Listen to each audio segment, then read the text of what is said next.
Hello and thanks for joining us from our studios in Israel. Coming up in today's newscast, Israeli warplanes strike Hezbollah targets in Syria, the Amona outpost protection bill passes another hurdle, and President Rivlin sits down with religious leaders to discuss muezzin calls to prayer. I'm Aaron Porras here with the latest news in Israel.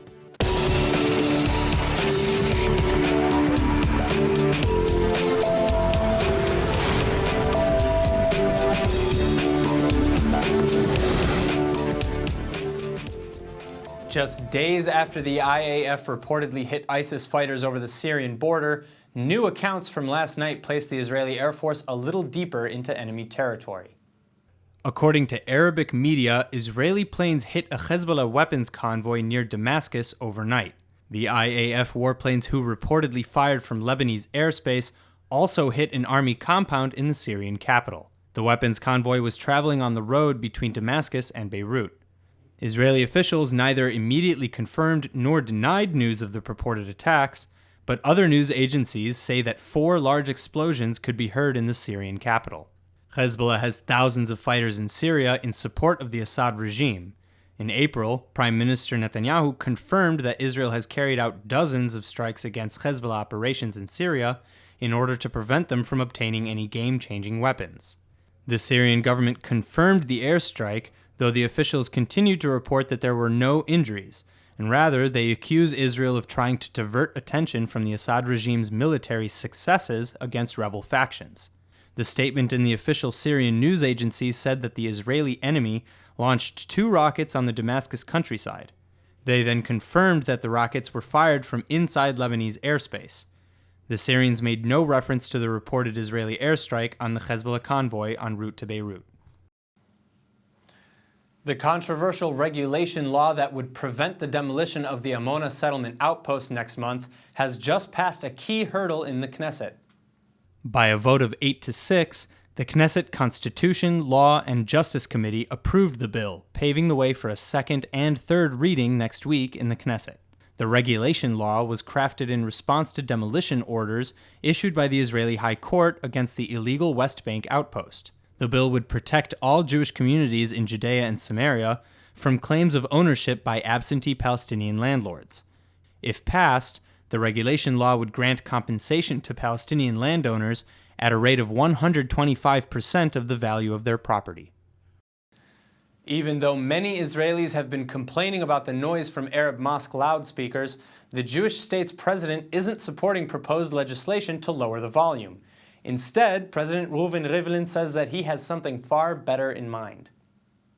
Toward that end, he just hosted an interfaith meeting of religious clerics, hoping to bridge their differences, and his guests very much embraced the president's mission. The Ashkenazi chief rabbi of Jerusalem suggested that a joint call for intensified dialogue between the country's most senior Jewish and Muslim spiritual leaders could possibly even eliminate the need for the new law altogether. The president of the Islamic Sharia court not only agreed, but stressed that only discussion and mutual agreement between the affected communities would work. He also cautioned that the imposition of restrictions without such a discourse would lead many Muslims to feel that their freedoms are being threatened. The chief rabbi of Akko pointed out that dialogue has been key to the successful coexistence between the different populations in his city for decades. And the president's hopes were perhaps best witnessed by the head of a committee of about 400 Islamic clerics who said, quote, "We will look out for each other because we are connected to each other and in the end we have no choice." The Israeli president expressed his deepest wishes that the common voice coming from the gathering will also set the tone for public opinion. Defense Minister Avigdor Lieberman is surprising many of his critics by demonstrating pragmatism on a number of key issues. Jerusalem Report editor Ilan Evyatar told ILTV's Steve Leibowitz that fears of Lieberman acting as an extreme right-winger are turning out to be unfounded. When he was appointed, people were very worried. He's made some very extreme statements in his time. He once suggested bombing the Aswan Dam. He said Israel should go all the way in Gaza and topple Hamas. So I think a lot of people were quite worried when he was appointed, but so far he has been quite a moderate, and I think last week he went so far as to suggest that Israel should adopt a strategy of getting the Trump administration to recognize the Bush-Sharon letter and settle just within the settlement blocks. So just after the election, Naftali Bennett from Habayat Yehudi came out with a statement basically saying, well, Trump is with us. This is the time to build. This is the time to put an end to the idea of a two-state solution and basically do whatever we want in the West Bank. Whereas Lieberman is saying, no, hold back. What we need to do is to look to a return to the situation where there was an understanding between Sharon and Bush so that Israel will build in the settlement blocks. Right. I mean, Naftali Bennett said the era of the two-state solution is over. And what Lieberman is saying is, hold your horses. We don't know yet who Trump's team is going to be, and we don't know, what we're going to be able to get. We need to wait and see what's going to happen, and we need to have a strategy. I think the leading candidate, for example, emerging for Trump's defense minister is General James Mattis, the former Mad Dog Mattis, the former commander of U.S. Central Command, who said in the past that the settlements are an obstacle to the two-state solution, that they're leading to apartheid, and that as a military commander, he paid a security price every day for the United States' support of Israel. So you can see there are voices within the coming or the possible coming U.S. administration that won't be as convenient for the right as some people seem to think. Well, how would you explain the action of Lieberman? I mean, this guy has been considered an ideologue with very firm, hawkish positions. He himself lives in the settlement of Nokdim. He's a guy that seems to believe in the Greater Israel concept. So how do you explain his pragmatic positions? Well, first of all, as foreign minister in the past, he also showed pragmatism, and he has said that he's willing to make painful concessions for peace. He has, put forward a peace plan that includes building in the blocks, that would include a transfer or a swap of populated areas with the triangle going over to the Palestinian Authority. That means taking part of the current state of Israel and giving it to this new Palestinian state, whereas Israel will keep some of the territories inside the West Bank in the settlement blocks. Right. So, I mean, he has shown his ability to think out of the box, to think differently, and to press for. I think he believes in a sort of realpolitik that presses for a solution rather than being a hardcore ideologue. Do you think that it's gaining him support in the public with his position? If you were to say who's the most popular politician in Israel between, let's say, Netanyahu and Bennett and Lieberman, is Lieberman surprising a lot of people in a positive way? Well, I haven't seen any polls since those statements last week. I think it's a little early to say, what could possibly happen. I mean, the person pulling to the right and bringing in the votes or bringing in or surging in the polls is Yair Lapid. So I think the Israeli public, or a big majority of the Israeli public, still supports a sort of centrist, center-right position. All right, Ilan Aviatar, thanks so much for being with us at ILTV. Thank you. At long last, the Congress of Palestinian President Mahmoud Abbas's Fatah party just got underway in Ramallah. It's been 7 years since the last convention due to internal divisions within the faction as well as with its bitter rival, the Islamist Hamas terror group.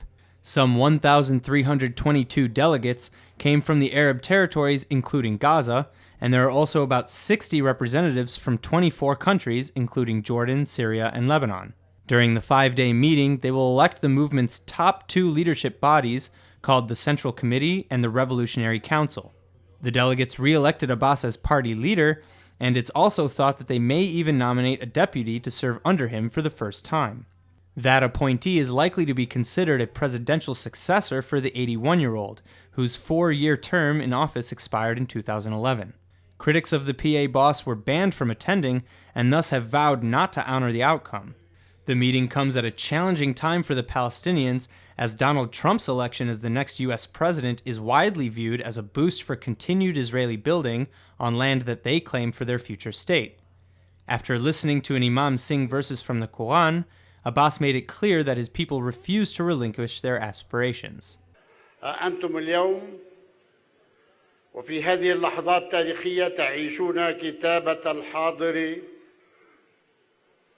انطلاقا من نور الماضي الذي كتبه القادة المؤسسون الشهداء الذين قضوا نحبهم على طريق الحرية والاستقلال والذين لا زالوا ينتظرون حتى تكتحل عيون الوطن بالقدس العاصمة الأبدية.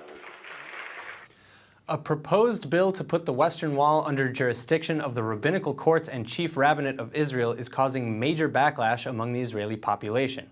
The legislation put forward by the Shas party would criminalize progressive prayer practices and even fine or jail people found to be in violation. Joining me today to discuss the implications of the bill are Rabbis Nir Barkin and Ronen Neuwirth. Thank you so much for joining me. Thank you for inviting us. All right, so my first question is for you, Ronen. What are the ramifications of placing Haredi belief structures over the Western Wall? I have a major issue that we do not learn from our history.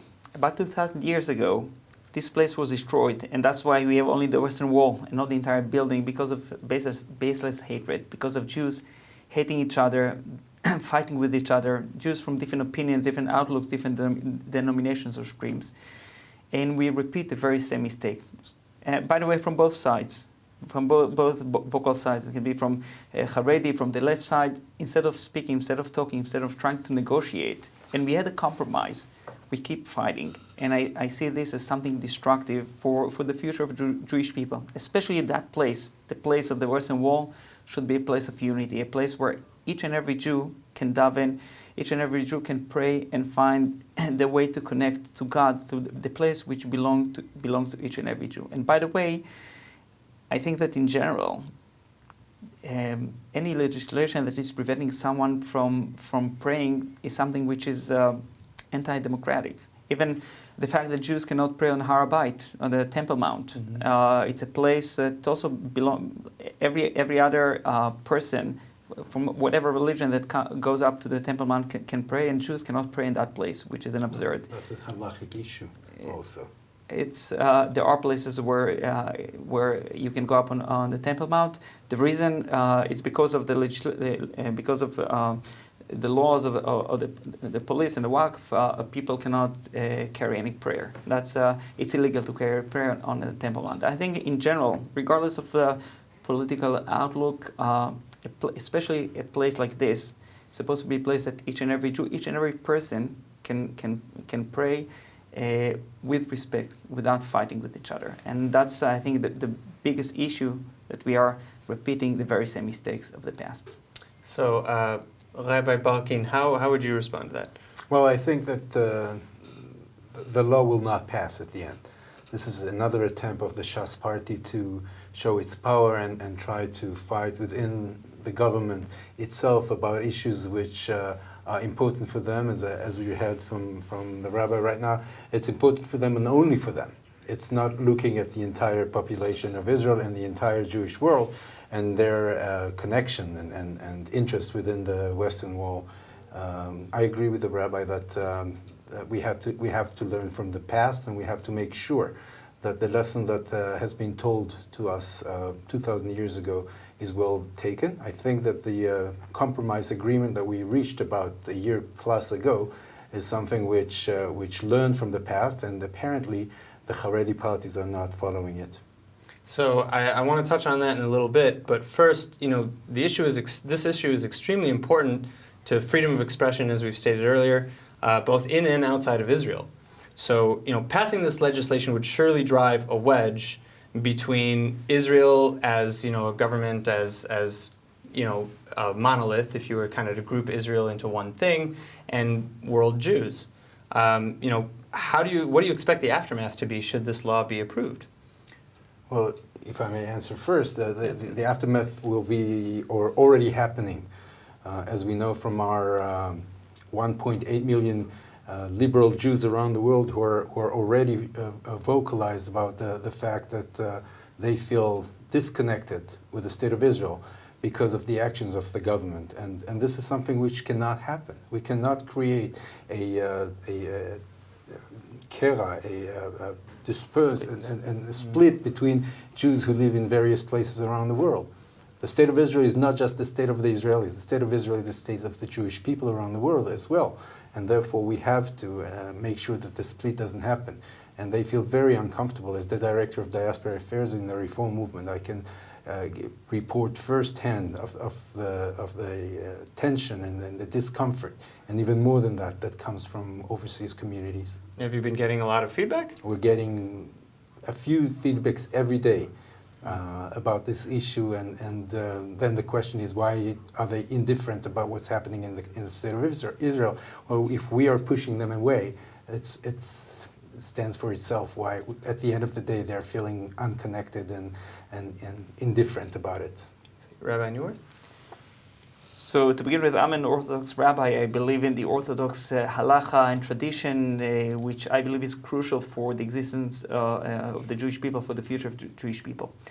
Nevertheless, we cannot neglect the reality. And I'm not speaking now about Israel. In Israel, the majority of Jews, even the non-observant Jews, are going to Orthodox communities, and therefore the situation is different. However, when we relate to the diaspora Jewry, as the rabbi said, majority of them do not belong to the Orthodox, and those who are affiliated, majority in many, definitely in the United States, are affiliated with the Reform movement.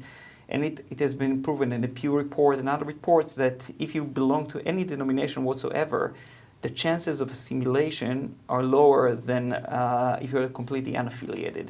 And therefore, it is crucial for us, for the Jewish people, for the state of Israel, to recognize that there are other denominations, there are other ways. And again, I'm saying this as an Orthodox rabbi. I believe in the Orthodox halacha. However, there is importance for the existence of the other denominations in places like United States. They can reach out to many Jews and keep them within the framework. And if the state of Israel is completely neglecting these denominations, it's something which can cause many issues like BDS or disconnection of some communities or some leaders from these denominations from the state of Israel, from the Jewish people, something that can have for the long run, crucial effect of the state of Israel, the support, the security, and so on and so forth. So, to play devil's advocate, putting myself in the Shas position, maybe they were trying, by enforcing these laws, to bring people towards those laws, towards accepting them. Do you think it would have that effect on anyone? Well, definitely. No, I'm sorry, yeah, Rabbi. Definitely. I don't know what their reason for putting out the law. I think calling for attention is certainly one of the parameters that they're looking for, but it's not the only thing. I think that's their ideology, and their ideology is very dangerous, both for the state of Israel and the relationship between Jewry around the world and the state of Israel, which is devastating. Because when we both, Rabbi Neuwirth and myself, look at the Jewish world, we consider everybody to be Jewish, and we are happy in the way that each one is practicing their practices, because that's what makes Jewish life so rich. The Shas party don't consider it this way, and I think what they're causing is a big pullback or pushback for world Jewry from the state of Israel, and the state of Israel really looks bad when it comes to them. I don't believe that they have in their slight mind that someone would be more affiliated with them except for their own people as a result of that. And I think another thing which is very crucial for us to mention here, we know that words have power, and when they're claiming their, I would say, dictatorship over the Western Wall, I think they're also pushing towards realities like the one happened last week in our synagogue in Ra'anana, where a knife was put there with a life threat, murder to our leaders of our community, both Rabbi Kariv, Rabbi Jacobs, and Anat Hoffman, and their words are causing a big danger for our existence. So, I'd like to end the interview in just a few minutes, but the first thing is, like we talked about earlier, and I wanted to touch upon this, the agreement to create an egalitarian prayer space at the Western Wall was already passed a year ago, and it was celebrated all over the world, especially by world Jewry. How do you feel about the original compromise, and why is creating an egalitarian space separate from the Haredi Orthodox spaces such a slap in the face to the Shas party or the Haredi Jews? So first of all, I think the compromise was a fine compromise. It respects the people that usually go to the Western Wall, to the Kotel, their practices with having a partition, a mechitza, and I think this is a very fair compromise, which should have been kept and practiced. By the way, I also think that within the central area, central plaza of the Western Wall, there should be an extension to the women's section, which is very tiny and very small and very squeezy. It has to be bigger. The number of women coming to the Western Wall is not less than the men. However, I think the compromise that was achieved to have a separate place to whoever has different practices in order to enable all Jews from all kinds all kinds of denominations to find a place near the Western Wall. I think the compromise is good, and it's pity that now people are trying to revert it. So, do you think that they see this as an attack on Judaism? Like they were part of the agreement. The Haredim were part of Prime Minister Netanyahu's government when the agreement was signed, and therefore we certainly know for fact that they were part of the negotiations. Once the compromise was signed, some reporters from the Haredi world have brought it to their rabbis within the neighborhoods of Jerusalem, and then the whole inflammation started. The whole fight began all over again. They were part of it to begin with. I agree with Rabbi Newvert. It's a good compromise only because no one is really happy about it. It demands all of us to come and say, okay, it's not all what we wanted. We wanted to pray at the main plaza where everybody else is praying, but we are accepting the fact that we will pray at Keshet Robinson, at the Robinson's Arch, with a main entrance like everybody else, and an access to a larger plaza where the compromise is showing. That's fine with us, but now that we are withdrawing from the original compromise, we have to go back to the main plaza, and as we see, it causes a lot of troubles. Yeah, well, I mean, for me personally, I think the compromise was the best option simply because it is a compromise. Nobody wins when no compromise is had. So on that note, since we're all agreeing, I'd like to end the interview. Thank you so much for coming in. Thank you. It was a pleasure for me. Thank you. Israeli Prime Minister Benjamin Netanyahu extended a warm greeting in Jerusalem yesterday to visiting Guatemalan President Jimmy Morales. During their talks, the two leaders voiced mutual respect for one another's nations, along with the intent to boost bilateral relations even further. And I think there's a larger picture that I began speaking to you about, and that is our interest in entering in a big way Latin America. Latin America has always been friendly to Israel, but I think we're in a position where these relationships can be far, far, far advanced. And I look forward to visiting Latin America and perhaps Guatemala, since you just kind of gave me an invitation. Y el pueblo de Guatemala también tiene mucha riqueza. Entre esa riqueza está el pueblo mismo, que es un pueblo joven, que es un pueblo que si seguimos caminando por el sendero correcto, que es la educación, la salud y el aprovechamiento de nuestros recursos, vamos a poder ver cambios significativos pronto. Y creemos que la invitación que le estamos extendiendo al señor primer ministro sería de bastante ayuda para la región, dado que nos gustaría que pudiesen explorar todas las posibilidades que hay en aquella parte del mundo y todo lo que podemos hacer juntos. Netanyahu and Morales signed a mutual cooperation agreement relating to water, agriculture, technology, medicine, tourism, and information. Just ahead of their meeting, Israeli President Rivlin hosted an official state ceremony welcoming his Guatemalan counterpart to Israel and her capital.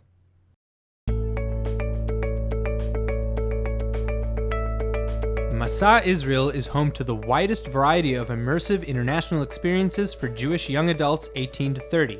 Find the right study abroad internship, service learning, or Jewish studies program to help you grow as a person, a professional, and a leader, while also developing a robust global professional network that includes Israelis and Jews from around the world. And now for our Hebrew word of the day. We've been praying for it, and finally it's here, rain, falling down all over the Jewish state. So today's word is geshem, meaning rain. In hot countries like Israel, geshem is often seen as a godsend. Geshem both fills the Sea of Galilee with fresh water that gives life and runs down the Jordan River accumulating salt to replenish the Dead Sea, which is dead. Now, for those who dislike the rain outright, try to think about it like this. Since the geshem falls on everyone and everything indiscriminately, don't take it personally as an attack on your sunny days. A simple change in outlook is the only tool you need. It's just as American singer-songwriter Roger Miller once said, some people feel the geshem and others just get wet. Let's go ahead and take a look at the weather forecast. ILTV's weather forecast is sponsored by Adopt a Savta, taking care of Israel's lonely Holocaust survivors. Tonight should be a rainy and windy day with a low of 59 degrees or 15 degrees Celsius.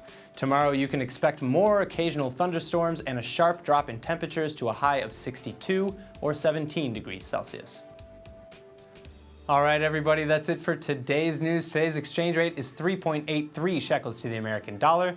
Remember to sign up for our daily newsletter at iltv.tv. Have a safe and pleasant flight with El Al, and thanks for watching us from our studios in Israel.